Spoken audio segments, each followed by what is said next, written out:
Hi hello everyone. நம்ம என்ன topic பற்றி டிஸ்கஸ் பண்ண போகிறோன்னா எக்ஸைஸ் ப்ராப்ளம் ஃபுட்டிங் பற்றி பார்க்க போகிறோம் 4th லெசன்லேருந்து.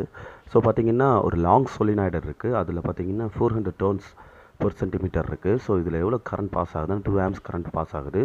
ஸோ இன்னொரு காயில் பார்த்தீங்கன்னா 100 டர்ன்ஸ் இருக்குது. ஸோ அதோட கிராஸ் செக்ஷனல் ஏரியா பார்த்தீங்கன்னா 4 centimeter ஸ்கொயராக இருக்குது.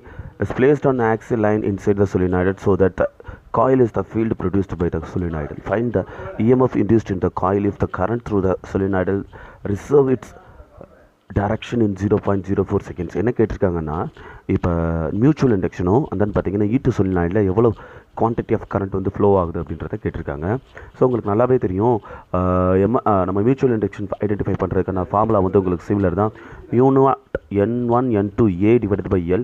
ஸோ இப்போ பார்த்தீங்கன்னா மியூனாட்டோட குவான்டிட்டி என்னன்னு தெரியும், 4 pi into 10⁻⁻⁷. தென் பார்த்தீங்கன்னா N1ஓட குவான்டிட்டி பார்த்தீங்கன்னா 4 into 10⁻⁴.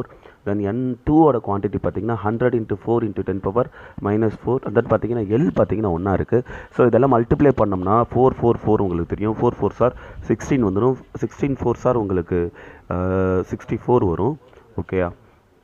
தென் பார்த்தீங்கன்னா அதை 100ஆல் மல்டிப்ளை பண்ணி 4 + 4 -4 10⁻+4 -4 டிவைட் பண்ணால் 10⁻⁻7 மட்டும்தான் இருக்கும். தென் பார்த்தீங்கன்னா 10⁻⁻7 into 100 நம்ம இது பண்ணோம்னா டிவைட் பண்ணோம்னா 10⁻⁻5 தான் இருக்கும். ஸோ அப்போ நமக்கு என்ன கிடச்சிடும் அப்படின்னா 64 into 3.14 into 10⁻⁻5 கிடைக்கும். இந்த 3.14ஐயும் 64ஐயும் நீங்கள் மல்டிப்ளை பண்ணிங்கன்னா உங்களுக்கு 2.0096 into 10⁻⁻3 அப்படின்றது கிடைக்கும். இப்போ மியூச்சுவல் இண்டக்ஷன் என்ன அப்படின்னு பார்த்தீங்கன்னா M is equal to 2 into 10⁻⁻3 Henry தான். ஓகே. தென் பார்த்தீங்கன்னா இதை பேஸ் பண்ணி நம்ம எதை ஐடென்டிஃபை பண்ண போகிறோம்னா E2 ஐடென்டிஃபை பண்ண போகிறோம். தென் E2 is equal to M dL1 divided by dt. So இந்த இடத்துல தான் நம்ம ஒரு சின்ன ஒர்க் பண்ணணும். என்னென்னா அந்த இடத்துல ரிவர்ஸ் கரண்ட் வந்து 0.04 செகண்ட்ஸ்னு கொடுத்துருக்காங்க. ஸோ அப்போ பார்த்தீங்கன்னா I1 அண்ட் I2 ஸோ ரெண்டுமே இப்போ ஃபார்வர்டாக போகிற கரண்ட் அடுத்து ரிவர்ஸ் ஆகுது. ஸோ யூஸ்வலாகவே நம்ம டிஃப்ரென்ஷியேஷன் பண்ணும்போது என்ன செய்வோம், நம்ம 2 - இப்போ some other value initial value and then பார்த்தீங்கன்னா ஃபைனல் வேல்யூ. ஸோ ரெண்டுமே என்ன செய்வோம், நம்ம சப்ட்ராக்ட் பண்ணி போடுவோம். பார்த்தீங்கன்னா நம்மளுக்கு என்ன வரும் அப்படின்னா ரெண்டுமே நம்ம ஆட் பண்ணோம்னா நம்மளுக்கு 4ன்றது கிடைக்குது. ஸோ அப்படி தான் நம்ம இந்த 4 அப்படின்றது வருது. ஓகே.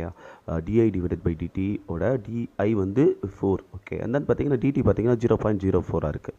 ஸோ இப்போ அந்த ரெண்டுமே நம்ம கேன்சல் பண்ணால் ஃபைனல் என்ன வரும், டினாமினேட்டில் இருக்கிறது கூட 0.01 மேலே வந்துச்சுன்னா 100ஆக மாறும். ஸோ அதை தான் இங்கே கொடுத்துருக்காங்க. அண்ட் தென் பார்த்தீங்கன்னா 100 into 10⁻⁻3 into 2ன்னு வரும்போது இந்த 100ஐயும் 10⁻⁻3ஐயும் நம்ம ப்ராடக்ட் பண்ணால் நம்மளுக்கு 10⁻⁻1 கிடைக்கும்.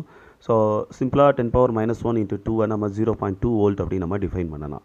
ஸோ இப்படி தான் நம்ம இந்த E2 ஐடென்டிஃபை பண்ணோம். தேங்க்யூ ஃபார் வாட்சிங் திஸ் வீடியோ. லைக் பண்ணுங்கள், சப்ஸ்கிரைப் பண்ணுங்கள், பெல் பட்டனை கிளிக் பண்ண மறந்துடாதீங்க.